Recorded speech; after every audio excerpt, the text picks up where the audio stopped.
Good afternoon, everyone. Welcome to this webinar on a really quite important topic around um, philanthropists learning how to be philanthropists or philanthropists actually evaluating how they're doing.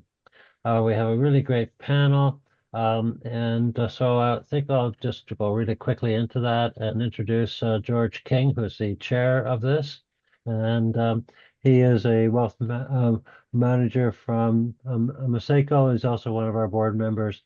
And for the 12 years, I just realized I got a LinkedIn saying I've been around philanthropy for 12 years. So for 12 years, he's been really encouraging me and a nice model and stuff. So great. So George, over to you. Thanks for that, John. Time clearly flies. And it will fly with this session. An hour is nowhere near enough time to give due consideration to this topic. So I'm going to keep the introductions brief. I'm going to have us dive in quite quickly, but let me just set the scene. So hopefully everyone dialing in knows that Philanthropy Impact, you can sort of boil down our mission to be trying to enhance better philanthropy, more philanthropy in the UK and elsewhere, specifically through advisors to holders of wealth. So whether it's lawyers, accountants, wealth managers, whatever, there's a huge power in those of us who have an advisory capacity around wealth holders, helping them do that better. And from that framework, from that perspective, today's conversation is particularly poignant because if you go on the Philanthropy Impact website, you now see that we have launched something called a Guide to Giving. It is in depth and voluminous, but there's a summary to make it easy and accessible, thanks to AI.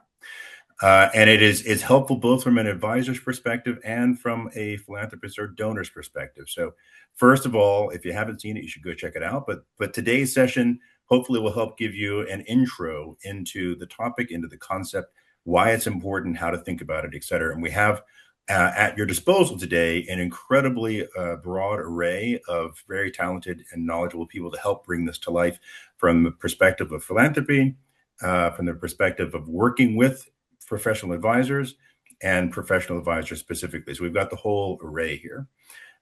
So with that in mind, I'm going to ask everyone to sort of just say a quick word or two about their organization as I intro them across.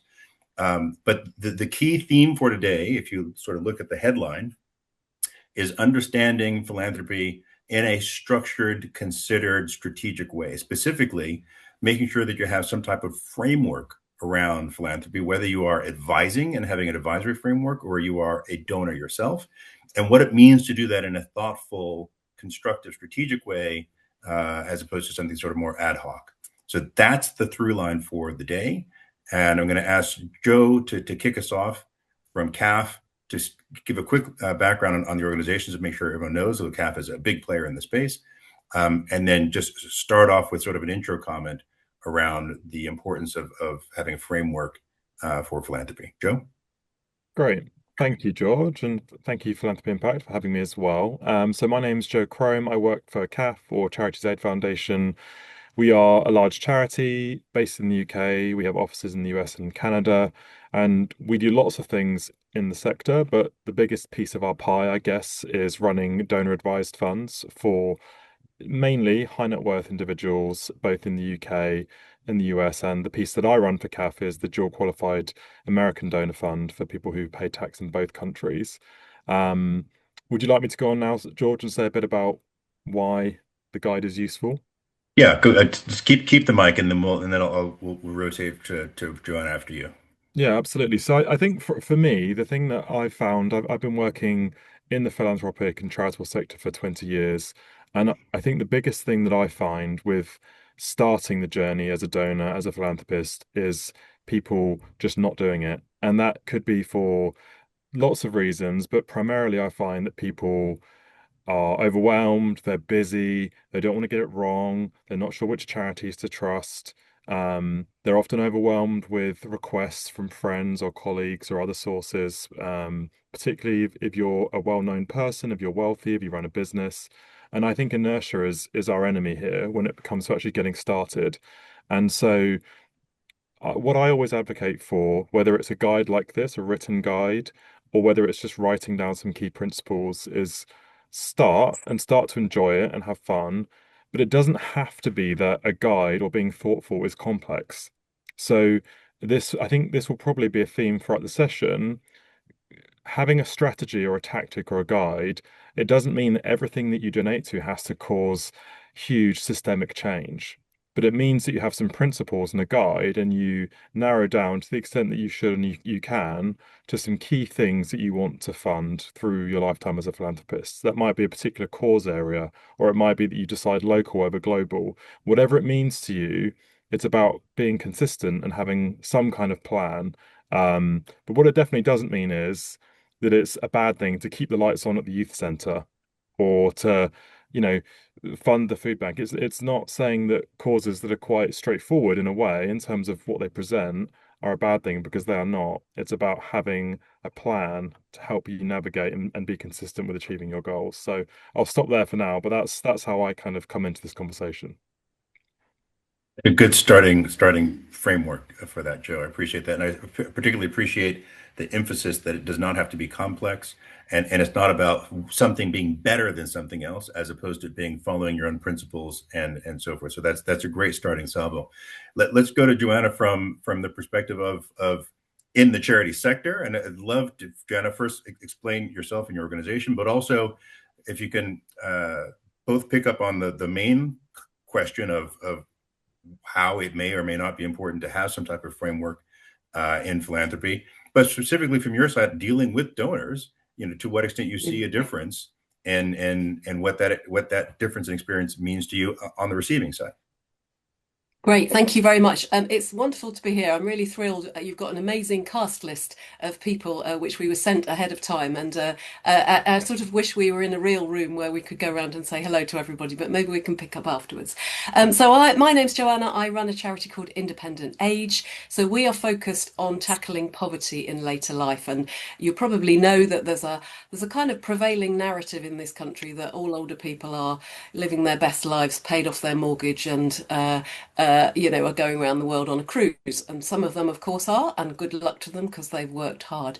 But there are over 2 million older people in this country who are living below the poverty line, making really difficult decisions about whether to eat or heat, living in the private rented sector, struggling with many, many different issues. And we are here to help them. We started off as the Royal UK Beneficent Association. So our charity's been around since 1863. So we've been dealing with donors, working closely with donors for all that time. And there are some things that are different and there's some things that are the same. But I think the thing that is the same, not that I was around in 1863, but is that need for a thoughtful, impactful framework. And as Joe said, whether you call it a framework or a set of principles or whatever it is, it's that good hard look at what works for both sides or for all sides, and it, like anything, it's really about relationships, isn't it? So it's about a meeting of minds. It's about, what are your values? Do they align with ours? Where are you trying to get to? Where are we trying to get to? Can we meet in the middle somewhere? Do you want your money to be used for the long term or the short term or the medium term or some of the other? What impact would you like to achieve? What can we achieve? It's that piece. And I think there are so many important conversations. We've learned so much as we work with donors, and having a framework within which to have those conversations can only be a helpful thing. I could go on, but probably that might be enough to get us started. I'll give you and Joe a warning that when we circle back around at some point, if you have examples to share of where the process has been stymied or less productive or less effective for the lack of a plan or framework, that'll probably be useful experience for each of you to think about as well. But I want to go to John and bring John into this. I have to make a confession here that I've been I have a lot of biases here. First of all, we're both in the same sector. We're both wealth managers. So while we don't have lawyers and accountants and other professional advisors on the call, we've got a bias towards wealth managers on the call. I've also been a huge fan of EQ for many, many years, both as a wealth manager and a B Corp and all sorts of other stuff. John, how you run that business, how you built that and run that business is fantastic. So I'm going to ask you to talk about a couple of things. First, introduce yourself in EQ and the philosophy with which you approach wealth management, and how that incorporates this conversation around advising clients around philanthropy, please. Thank you, George. Very kind comments, much appreciated. Um, well, I've spent most of my adult life working in the wealth management sector, but for the last 10 years, I've been attempting to spend most of my daytime, if you like, running the EQ Foundation. Although sometimes other business things have got in the way. Um, and to begin with, I was sort of, trying to adopt a similar approach to how I would to creating an investment portfolio.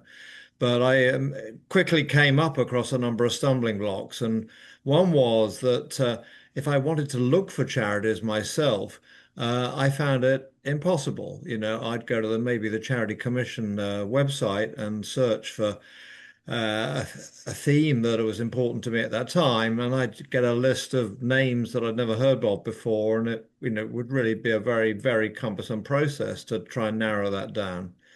So the first thing I did to try to combat that was to create givingisgreat.org, which is a open source website that has every UK registered charity on it and accesses all the other digital data that we can get our hands on to try to help people have a quick overview what might be worth asking a question about here and which of the charities that seem more interesting.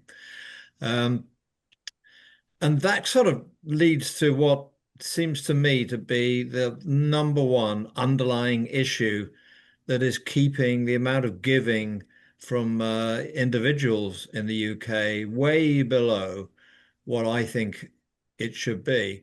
And I'm not trying to be critical of people here. I'm saying it because I found that when you can give to a really great charity, it's one of the best feelings as a donor that you can experience because you know your money is doing good. And I think because the majority of giving by individuals is done on a reactive basis. Someone's shaking a bucket in your face, a friend's asking you to support something, or going on a sponsored run, whatever. So a lot of the decisions are kind of forced on us, and we don't go through any sort of proper process of evaluation that you would do when confronted with most other choices. And that leads to buyer remorse, almost inevitably. You've given this money, you probably will be contacted by that charity, and they're asking for more money from you, and you're just not sure a lot of the time, did my money really do much good or not? So it's an unsatisfactory experience. And so that's why I very much support this initiative by Philanthropy Impact, because I think bringing a process to your giving is the way forward to try to get confident in your decisions and then much more able to benefit for the tremendous emotional uplift that follows from that and will, in many cases, lead to you being happy to give more. That's all I'll say for now. And that's a great starting point.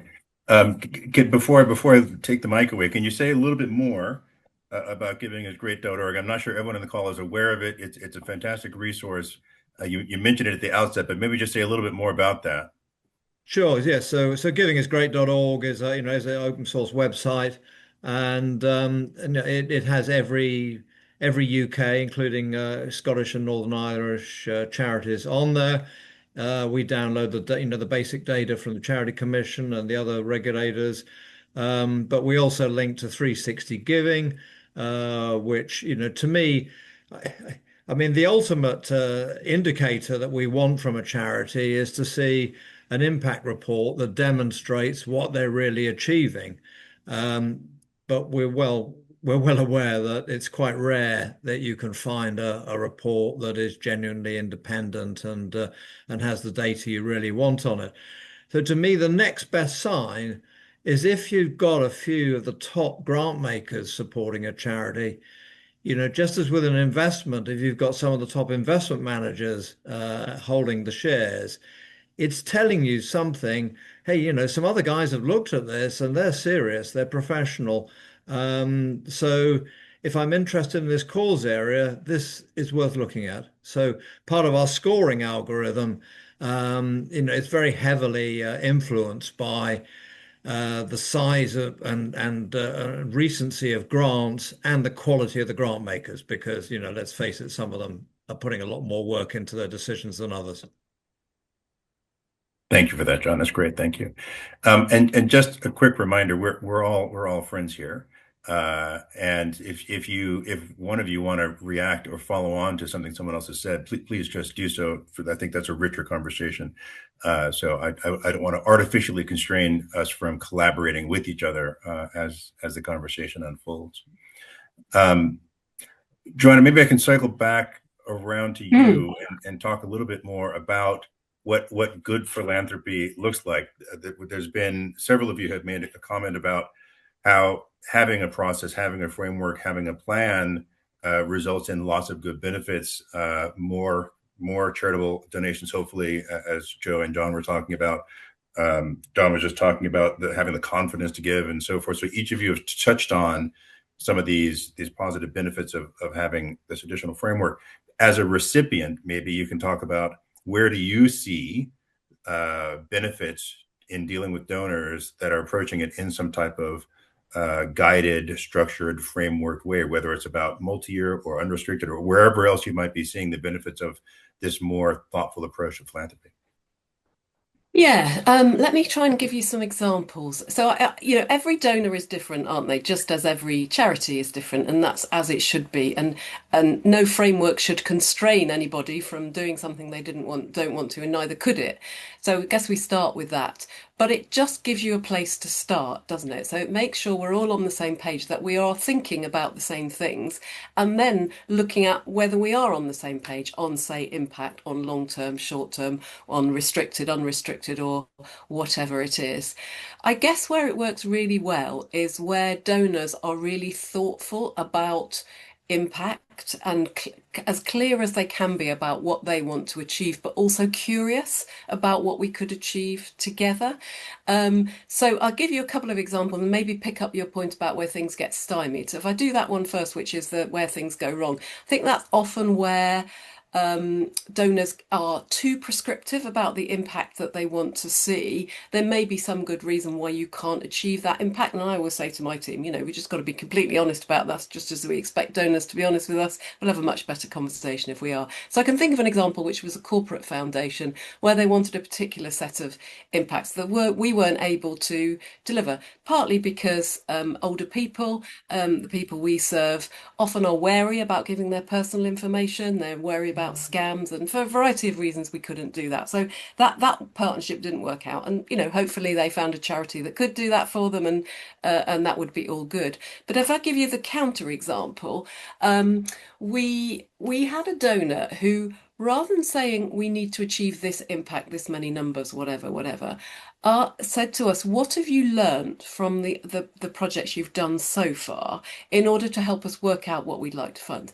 So this was, we tackle older age poverty in three ways, really. So just very quickly, that's a service to the public, helpline, information, advice, and so on. Then we give grants to charities, grassroots charities across the UK who can reach people we can't, particularly groups that are most likely to be in poverty. And then we take the evidence and the impact and the stories from those and play them back to politicians and the media and so on to try and affect systemic change. So just sticking with that grants thing for a moment, because that's really powerful for us. That's funding charities up and down the UK who can reach people we can't, know things we don't. So we had a strand of work which was about coastal and rural communities, which, as you will know, are in particular difficulty at the moment. Local infrastructure is disappearing. People are shipped out to these areas by local authorities in urban areas, and it's a pretty difficult story. And we learned some stuff from that grants programme, which we were able to share with this donor who'd asked what we learned. And that was actually around the fact that if you're living on a caravan park, as these older people we were funding, or the charities we were funding to help older people were, the way you pay for your utilities is different. So we do a lot of work on social tariffs and making sure people can cut their costs and all that. You can't do that if you live on a caravan park because you pay for your electricity through the caravan park. You can't therefore get the social tariffs. So that enabled us to start a strand of work about, well, what can we do about that? Can we go and talk to energy companies? Can we talk to the government? And so on and so on. So I just sort of stress that as a way of thinking about what we can learn, what donors can learn, and then collectively, can we shape something that neither of us would have been able to achieve otherwise? Maybe that's enough to get us thinking. That sounds like the gold standard. That sounds like a potentially time-intensive process. Maybe say a little bit more about how frequent that is likely to be sort of an outcome versus maybe aspirational for a smaller cohort. I Yeah. don't want people to leave with the perception that if No, they're no, not doing sure. that, they're sort of missing out. That's a very fair challenge, and I would say it's not very, very common. I guess I'm trying to illustrate two ends of a spectrum, and of course, most people are and most work we do together is somewhere in the middle. And of course, charities are really willing to work with donors on, wherever it is they are along that spectrum. But I guess I'm just encouraging donors to be curious because sometimes that gives you extraordinary results. Equally, we can roll out stuff that we know works and all of that, but that curiosity gives as you say, that gold standard and that really impressive and groundbreaking work that otherwise wouldn't happen. And That's really helpful. George, if I may come in as well, I think for the charities and the fundraisers on the call today, this is always a collaborative process. Like the donor and the donee, the charity. One of my lessons learned earlier in my career when I was a fundraiser, much earlier in my career, working with young people, was accepting a gift from a major donor without really asking them what their expectations of us were. So the work we were Mm. doing at that time, it was a quality over quantity thing. It was kind of small group work to really interventions that were really meaningful for a smaller number of people. And the donor visited a session and was really upset there were only 15 beneficiaries in the room. They expected 50, and they're really, really not happy about it. Didn't pull the funding, but weren't a repeat donor. And we lesson learned for me as a fundraiser at the time, and really making sure that rather than just talking broadly about our work and all the things that we thought were really good about it, spending a bit more time making sure we were a match as a partnership, because you want those donors to be long-term partners rather than just one-off funders. And so it's definitely something that both the philanthropist and the charity have an equal stake in, to make sure it's a fit from the beginning. And it's hard because the temptation as a charity can be, whatever we have to do to get the money in, we should do it. Mm. But actually, I think it just pay dividends to be really upfront from the beginning. Yeah, and if I can jump in there, I absolutely agree with that, Joe. And being honest all the way through. And I think we're much better if we say to donors, it hasn't worked out how we thought it would, and this is why. But we could Mm. pivot and do this, or we could do something else, or we could think again. And I think we have much richer relationships and conversations when we're just honest about stuff. It's, as you say, it's very tempting to think we need the money, let's just, write it out and hope they don't notice. Of course they do, because they're concerned about it. And as John said, really thoughtful about what their money, the good that their money is doing, and needing to see that good. But I think John would understand it. I hope John would understand if I said to him, "It hasn't worked this time, John. This is why I think it is. Can we try something else?" I think that leads to a much better conversation. Well, we'll let John answer that if he wants to. I'm going to ask John in a second, separately, two questions. One is, to what extent has he found that in the business of wealth management advice, that incorporating philanthropy as part of that has been sort of demonstrably beneficial to the business in doing this, offering this for clients. And I'm going to ask John a little bit about this, the decision to have a separate foundation and the interplay between the foundation and the firm. So if John can pick up on any of those you'd like, and Joe, I'll give you a heads up in a second. Given where you sit, both in the donor advised space in general, and because Charities Aid Foundation, CAF, is arguably the largest and oldest in that space, I think you have probably a rich set of stories you can share about some of the things that work and don't work, dealing with both professional advisors and donors. So I'll give you a second to tee that up, and we can let John talk about any of those three things? Thanks, George. Yeah, just going back to the previous conversation, I think, yeah, if the charity being brave enough to admit when something hasn't worked, undoubtedly, I mean, it does take a lot of courage to do that, but I fully endorse it, and absolutely, I've made thousands of mistakes and everything in my life, and but and very much so in charity selection too, and but. Uh, it's the ones who come along and say we tried this and it didn't work. You respect their honesty, and you're more likely to carry on supporting them. Turning to the questions about EQ investors and the EQ Foundation. Um, I mean, EQ investors is primarily acting for high net worths, not ultra high net worths. And there's a really sort of major distinction there, because high net worths tend to be primarily concerned with making sure that the financial futures of themselves and their family is well secured. And they haven't got to the point where there is very clearly a surplus. So within EQ investors, we don't have so many in the other bracket, and with the others, it hasn't been coming up in conversation, but we have been talking about this a lot just recently. And I read a very interesting article earlier this week where I forget who it was now. So another advisor was saying that although they hadn't been discussing philanthropy with their clients, often it was a sort of hidden thing that really the clients wanted to talk about this, were a bit scared to bring it up. It's a bit of a catch-22. So we're certainly in a phase at the moment where we're trying to integrate it more into the whole relationship management.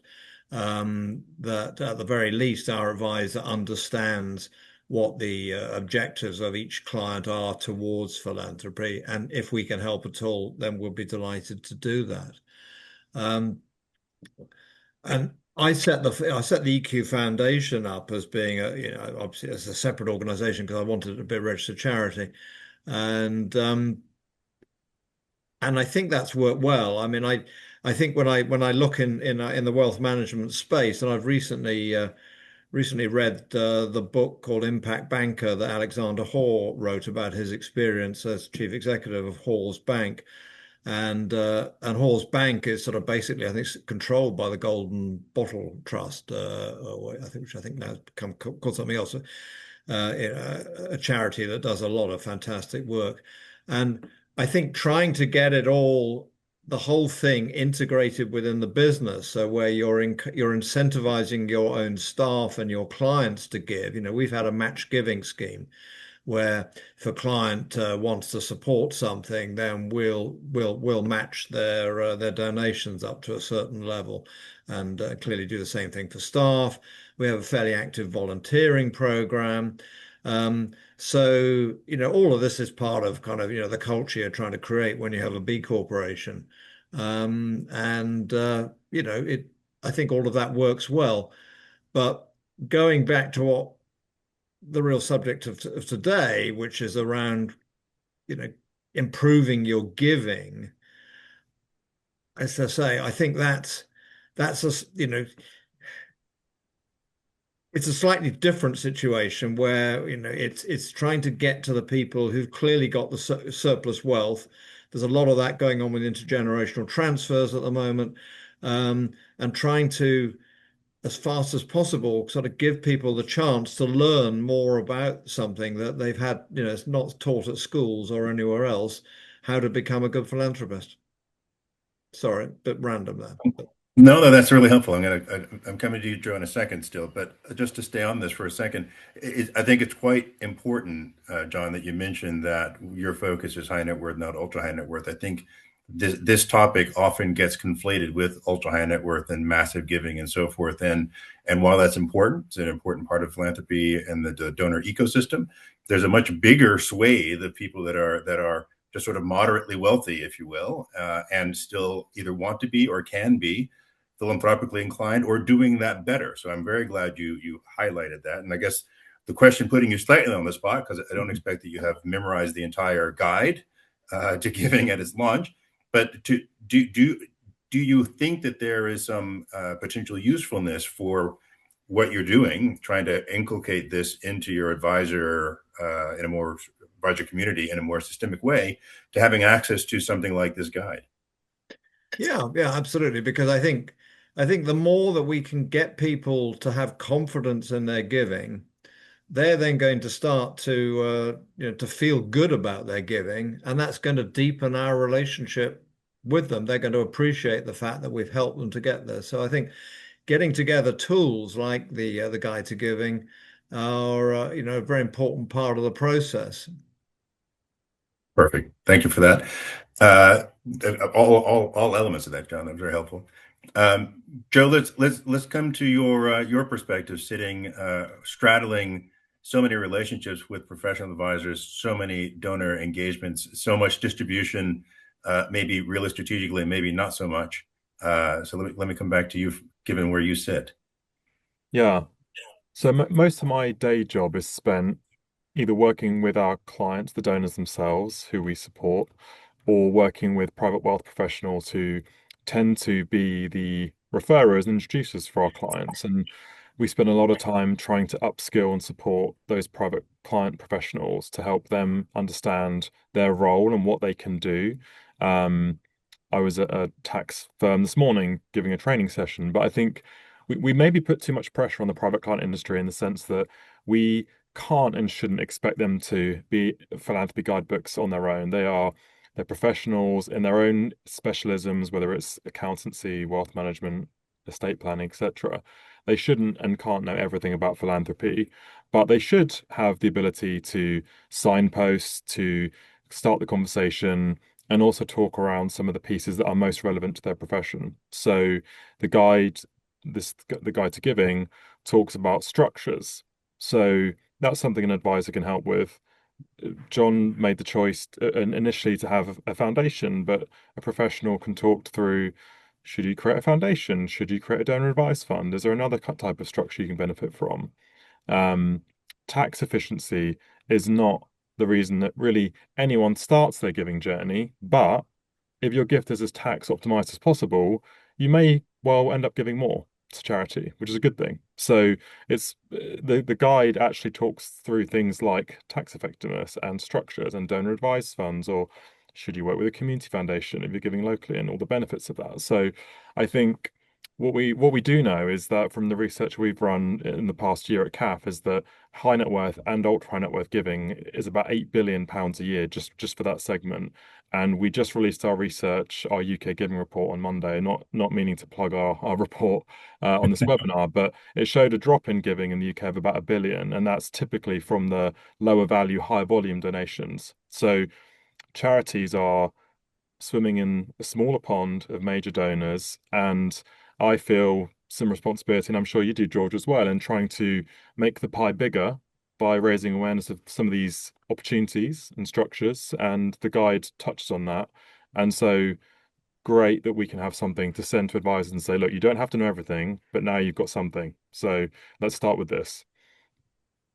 Yeah, that's well said, and you're absolutely right. I mean, what you've described a key part of the mission of Philanthropy Impact, exactly to do that. So yes, very much aligned there. And Joanna, I suspect, given some of what Joe said, that sort of plays directly into what you see on a day-to-day basis as well. Yeah, I think that's right. I think we come across people from such a wide range of backgrounds and wide range of motivations for wanting to give small and large donations.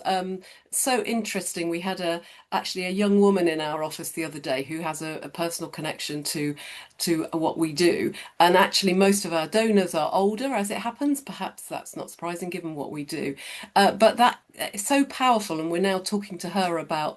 She's actually a musician, and we've got a carol concert at Christmas, and we're talking to her about how she might be able to get involved with that and bring some of her professional associates. So, there's that breadth of reason for people. And for us, it's about making sure that we're able as charities to talk about the whole range of things that donors are interested in, and make that connection. And I think the guide, somebody who has read that guide is going to be much more informed about the kind of those kinds of connections that you need, and what to have thought through before you start, kind of thing. So we'd never want, would we, any of us, people to feel they've got to read a long guide before they have a conversation. But equally, I feel as though having that framework, that thoughtful framework, has got to be helpful. So I completely agree with that. And luckily, there is a summary. So you don't Yes. have to go through the whole thing to get started. But I think that's a useful sort of reset. I mean, we're happy to come back to talk about anything we've touched on already. But that's a useful reset to say that, one of the topics that has come up for years is, how do you get started? Several of you have already mentioned how it can feel so overwhelming, and feel like you don't know what you don't know, and don't know who to ask. Do I ask this person or that? Where should I be going to try and get information? So clearly, something like this that any of us can not just read but share is a helpful starting point. But setting that aside for the moment, I'm curious for any of you, each of you, what you have found to date to be a useful starting point in engaging around this topic. Joe made the point that it usually is not started with the tax conversation, which is a little different. In the US, it often can start actually with the tax conversation, because there's so much more happening there, more robust structures, there's more there. So it often might actually start with the tax conversation in the US, not so much here. But if that being the case, where have you seen these conversations and engagements starting? Is it starting with a conversation about lifetime giving versus legacy giving, and it's starting around a conversation about wills?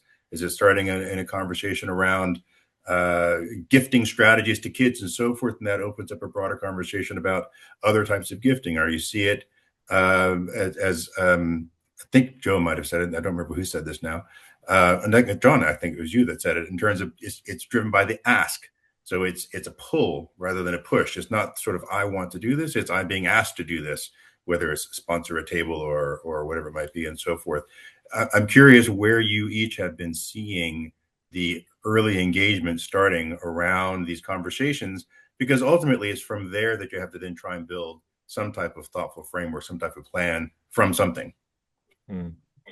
I don't mind going first. I mean, I think John made a really good point earlier on around the high net worth segment of people, whereby actually for a lot of their working life, they are doing their best to accumulate and earn and set up their family for success long term. And so a lot of those individuals are maybe not quite ready, or they feel they're not quite ready to really be intentional about their giving. And as John alluded to, they tend to be the donors who are giving reactively, and it's often not very satisfying because they're giving ad hoc to causes that come and go, but there's not really a plan or a relationship, and that's not very satisfying.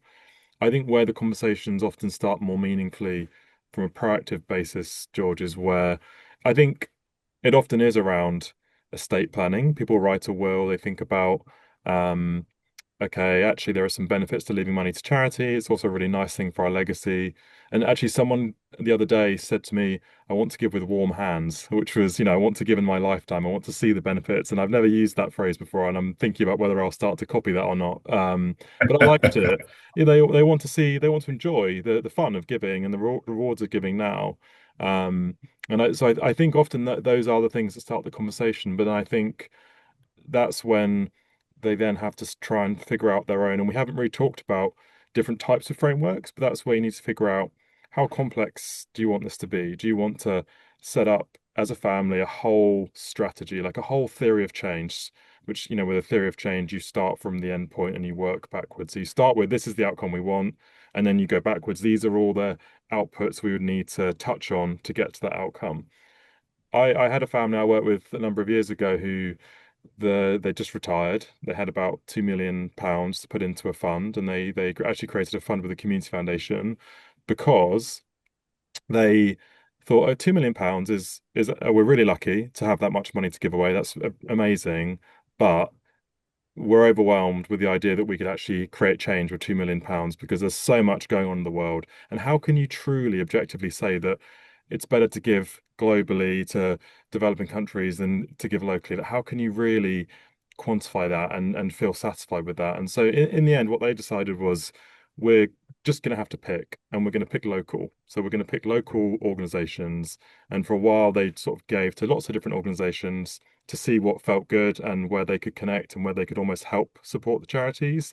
And they settled on young people. That was what they settled on. They wanted to support young people. So they went through a process of almost a binary process initially of picking one of the big pillars and then just trying it out and seeing where it went. And you learn by experience, and then you navigate who you trust, and you end up having a plan, hopefully eventually, where you can actually a plan to hold success against and see what good looks like. So that's a couple of my experiences there.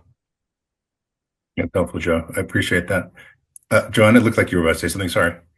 Yeah, I no, don't be sorry. Yeah, I was just thinking, we've talked a bit about motivation already, but I guess we often come across people who they're interested in giving and they haven't really thought about older people. So it isn't that's their interest, but then it's about finding the connection and the intersectionality. So, we know that older people who are living in the private rented sector are much more likely to be in poverty, and actually, if things don't change, that trend will drive the increase in poverty in that age group to double by 2040. It's not surprising when you think about kind of where things are going. So it might be someone who's got a housing interest. It might be someone who's interested in minority ethnic communities, again, more likely to be in poverty, or carers, or long-term disabilities, or women. And often it is those conversations, and then starting to think about people kind of eyes are open to the impact on the older community, and then thoughtful about what they can do. So it's a learning journey for them and also for us, because it's about thinking about what's about the art of the possible, really. John, I'm going to come to you with two questions. One is, I don't know that you have systematically been gathering this information in any way. I suspect not. It's quite difficult to do, but quite curious to hear if you have any perspective around where some of the starting point topics are in the mere high net worth conversations around philanthropy, if they are similar or different to some of the things we've just been hearing. And I think you're also the only one probably on the panel in a position to broaden this from philanthropy to sort of other types of values-based capital allocations. So whether that's ethical banking or impact investment, you have the potential to broaden this conversation beyond philanthropy. And if there's anything you want to contribute in that side, I'll invite you to do either of those. And while John is about to launch into that, I'll just remind our audience that we're also going to come into you for questions. I see questions are starting to come into the chat, but I'll just give you a moment to start to prepare your questions as well. Over to you, John. Thanks, George. I think my experience of what the high net worth people, whether in terms of their causes, it's highly individualistic, and and a lot of it is shaped by personal experience. So it covers a pretty broad spectrum, and it's my view that whatever all of that is coming from our hearts, and it's not easy. Even if you find someone who thinks that donkeys are the most important thing, I mean, I might personally be inclined to try and argue and say there might be something better to work on, but it's pretty unlikely I'm going to change their mind. So the best I can probably work on is say, well, let me try and find the best donkey charity rather than the worst. Broadening it out a bit, I think we've been talking a lot about providing financial resources to charities, and of course, there are many other things we can give, and particularly, as people are retiring, many people have not just more time available, but they have a lot of skills which can be incredibly valuable to charities. And therefore, starting to get involved, probably with a local charity, or it doesn't have to be. If you've been in the professional world, and you can sort of, speak to Cranfield Trust, who provide a whole lot of volunteer consultants to small charities. There's a whole host of ways where people can start to get involved.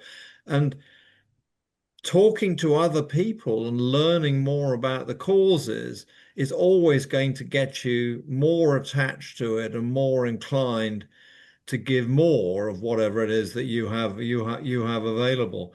If if you don't feel able to do that, then and you want to focus more on the giving side of money, then I think networks I found, I'm still a member of the funding network and I occasionally go to their events, and it's just really great to be able to just chat with other people.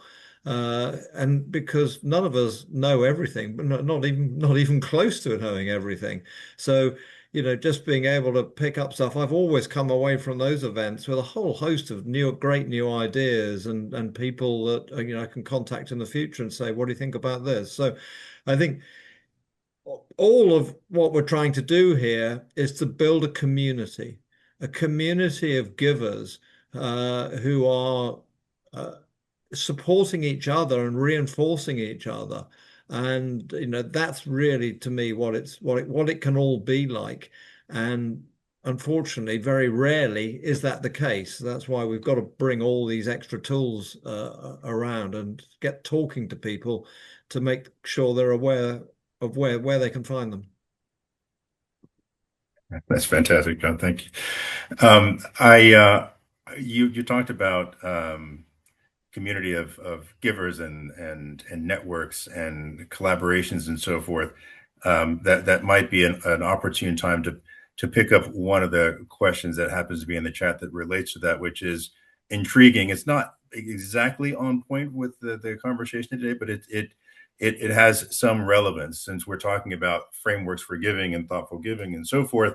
And the question in the chat is talking about the maybe well-known giving pledge. I'm sure most people in the call are aware of this, of very large-scale wealth owners, billionaires mostly, making this massive plan to give away most of their wealth in their lifetime, et cetera. And the questioner is talking about the potential undermining of this, talking about Peter Thiel in particular. But so it's slightly germane to our topic in terms of, but it's in the inverse around the potential for this type of a framework around thoughtful giving, I guess, to be undermined in this way. If any of you have a comment you want to make, go ahead. I know it's not something that any of you probably think about on a constant basis, but if you'd like to respond on this, I'll give someone a chance to do that. I think I don't know Peter Thiel or his comments on this, but I think things like the Giving Pledge probably have a place. I think what we've learned over the years from research that we've done and some research that the Beacon have done as well is that giving does benefit from role models and conversations and learning, sharing things together. And we in the States, talking about giving is much more prevalent, and we've done research into this as well. People in America are much happier to talk about their giving, and a lot of the research shows that from like a psychological behavioral perspective, the more we talk about it and hear about it and learn about it, the more inspired we are to go and do it. And I think so. The Giving Pledge, I don't know the latest stats on who's upholding their giving pledges. I don't know about that, but I think generally speaking, things that encourage and inspire and have, blaze a trail for philanthropists is probably still on the right side of good. So Beautiful. Thanks for that. Thanks for tackling that one, Joe. Can I just add Joanna, a thought? Just add a sure, thought, yeah, George, on that. And yeah, I sure. guess it's just that, for centuries, there's been a version of the Giving Pledge, which sometimes is attached to religions, where people give a proportion of. So we've seen it with Ramadan, haven't we, recently? And we can only encourage and applaud those kind of initiatives, and maybe think about them in different settings other than religious, as well as religious. That's just a thought. Right. This next one, I think, sits with you, though others may also want to chime in. There's someone in the chat that's talking about being in a relatively good position of getting a large number of unsolicited major grants coming in, which is fantastic for them. But clearly, it by definition is sort of haphazard and unstructured. And as they try to reach back to these donors to create something that is more lasting and more engaging, are struggling to do that. And so there's a question, sort of how do you cultivate from that relatively positive starting position?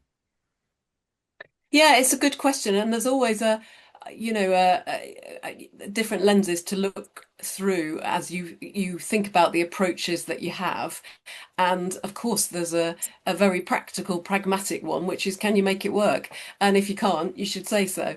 I mean, charities will always try, and sometimes they try too hard.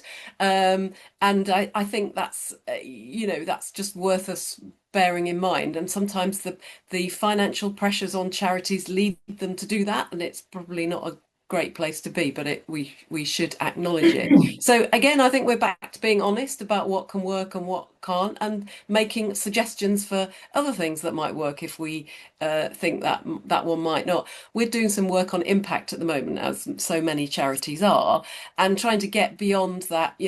So for us, what I guess two ways you could judge how successful we are, given what I've said about what we do. One is how many pounds are we able to put in the pockets of older people in poverty, and the other is what systemic change can we create using the evidence from the services and grants. And if we can do that as well as the next charity, probably in terms of sharing those numbers. But we're trying to get beyond that. We're working with New Philanthropy Capital to say, well, what's the impact of those things? Because that's all very well and it's important, but what does that mean for somebody's well-being? What can we say? What can we prove about how that, for instance, might mean that somebody has got the money to go and have a coffee with their friend, or get the bus to see their family, or whatever it is? And I think as we think about that, and then we talk to donors about that, maybe that creates a space for a different conversation than that. Of course, we always want to be able to answer those questions about numbers, but can we have the numbers and the broader well-being conversations? And does that allow us to create something slightly different, and therefore manage the, as you say, sometimes haphazard it can feel haphazard, but we always have to remember it doesn't feel haphazard to the donor. They're reaching out, and we want to be able to meet them, and it's just about what conversation we can have. Yeah, that's good, Joanna. Thank you. One of the primary rules of a chair of a conversation is to stay on time, and time. So what may be the last topic we get to discuss before my CEO John comes back on and starts to wrap things up is around family. And there's an interesting question that I'm going to broaden in the chat about family. I think family philanthropy across families, engaging multi-generations. John, you brought up the concept that it's not just about money. So this could be around time and how you engage. So this, I think, is a nice maybe final topic we can talk about around in the concept of frameworks, talking about this not just as an individual donor, but in a family context. Would welcome comments from any of you around thinking about the engaging multi-generations, engaging family, and as part of a framework and thoughtfulness around philanthropy from any of your perspectives before John jumps back in. You're on mute there, John, if you're trying to speak. Sorry. Yeah. Yeah, well, I mean, this is a really embarrassing area for me, because I have a small family foundation, and my sons are both trustees of it. And when I first set it up, they were intrigued by it, and I've been really useless at sort of trying to help them get involved. And meanwhile, of course, they, as most people of their age with young families, are very preoccupied with all the stuff that goes on with that, and don't have, they're not sitting around looking for extra things to do. So I have been a really bad example, and I am, I'm quite ashamed about it, actually. And but I just wanted to share that with you. But I think that is it's a wider issue that, and it goes back again to, with the ultra high net worth. Yes, I think that the next generations, in many cases, are appreciating how lucky they have been, and are feeling some responsibility in connection with that. And therefore, even if there's not a drive from above, they're often motivated themselves to go and do some good in the world. And and that's fantastic. But I say that's not a space that I have a huge amount of exposure to. We do have a few people there. And what we have found is that invariably there's a strong connection with environmental issues is the number one cause. And Yeah, John, that makes sense. if I may, George, I did see a question in the chat about this, and I think it was they'd sort of talked about when families don't agree, and I think I can offer one perspective there, which is that what you don't want is for philanthropy to be one or another thing for the family to fall out about and disagree on, because then that becomes another really unproductive, negative thing. And we've had situations where you've had multi-generations advising a donor advised fund together, and you start with the hope that there'll be a utopian agreement about the causes and the time horizon and the geographies and everything else, but there isn't always, and that I think that's okay. And what we've done in some of those situations is you've harmoniously almost divided up the pot between the three, four, five family members, so they all feel satisfied with the piece they get to pursue and recommend, because the alternative is they'll fall out because they don't agree, and you don't want that to be their part of the legacy, So I think that's also, it does happen. People, families are people, and different lenses come into the thing. So I think that's okay too. Sometimes that I don't think that's a failure. I think that's just working with what you've got and trying to agree to disagree in a supportive way. So as long as good money's going to charities, then that's a good thing, hey. Can I just agree Exactly. with all that and add one other thought, George? Wonderful. Which is our charity started back in the 1860s. And there was a woman called Ada Kirby who was 17 when she started volunteering. And she did the Christmas appeal for 70 years and raised over £200,000 in the money of the time for what was then the Royal UK Beneficent Association, now Independent Age. Amazing. We're still in touch with the Kirby family. And, the holy grail for us would be if we could make sure that we did have that connection generational, because the longer the connection, the deeper the impact you can create. We give the grants we give to local charities across the UK often 3 years. If you can make them longer, if you can try things out, if you can really embed yourself in communities, really you are making incredible impact. So that's not going to happen very often, but wouldn't it be amazing if we could get to that?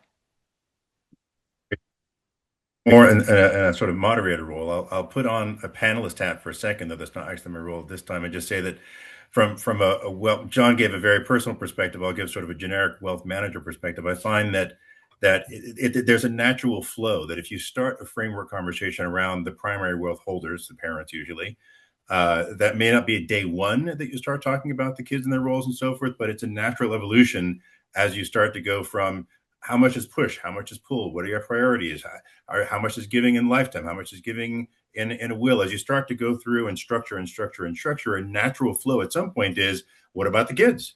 Whether they are young adults in their 20s or much older, it becomes a natural flow of that conversation to incorporate in some way. And as Joe says, hopefully it becomes something that brings people together and not causing more divisions and so forth.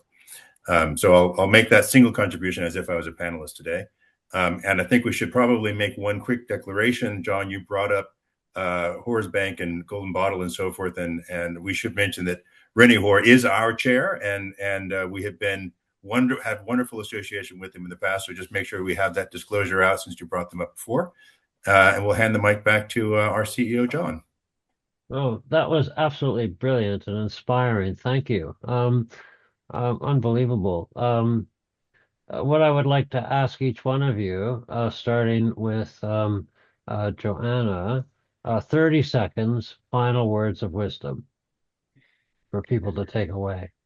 Oh, okay. Final words of wisdom, 30 seconds, right? Let me not use all the 30 seconds thinking about what I'm going to say. I would say for charities, the thing that makes the difference is donors being willing to think beyond where they started, to be willing to be curious, to be clear about what they want, and to be willing to move. Thanks. Great. And to question basic assumptions as they go along. Terrific. Okay, Joe. I always say to people, just get started, make some gifts, try and enjoy it and have fun. And when you're ready, find some advice and support. There is not a void of advisors out there. There are donor advice funds and philanthropy advisors. We have a great community of support available, and those people are often linked through the Philanthropy Impact website and guide. So the expertise is out there, but get started is my plea. Just go and give and have fun, and then it will all come from there. And in many firms, they could go to their professional advisor, the wealth manager, who can support them on that. John. I just want to say, I think be respectful of the time you take up from a charity. If you're, if you're speaking to them or writing to them or whatever, they've got endless work to do. Um, and brief yourself on these days with AI, you can learn so much so quickly about the underlying causes that they're dealing with, and understand the problems. And so you can minimize any impact on their time, and it'll help you understand whether they're the best in the sector or not. And lots of research suggesting the best charities can be, maybe hundreds of times more effective than the less good ones. So it's worth putting some time in to be selective. John, thank you for being a model. I think it was brilliant, your contribution. George, final 30 seconds. Oh, I get to speak. Okay, well, Yes. I'll do the shameless plug. I think uh, I agree with being curious, and I agree with just getting started. And we've got several resources for that. Whether it's CAF's guide to what's happening in the industry, whether it's the givingisgreat.org website, whether it's the Giving Guide, the Guide to Giving that we're launching now. There are some great resources out there that are free, that are accessible, that allow you to just start to dabble, start to get started, utilize that curiosity, and then come to things like this and share questions and learn and start that journey in a thoughtful way. That's terrific. Thank you, George. Um, Being so supportive from a values-based perspective as a role of advisor, I think it's brilliant, and also is important in terms of using this as a proper tool with your clients. But there are a lot of charity people on the call who are fundraisers, and they can also use this tool when they're having their discussions with their high value major donors, etc. So it can be useful from a variety of perspectives. So thank you very much, everyone. That's it. And um, great. So we'll, this will be available online eventually. Thank you.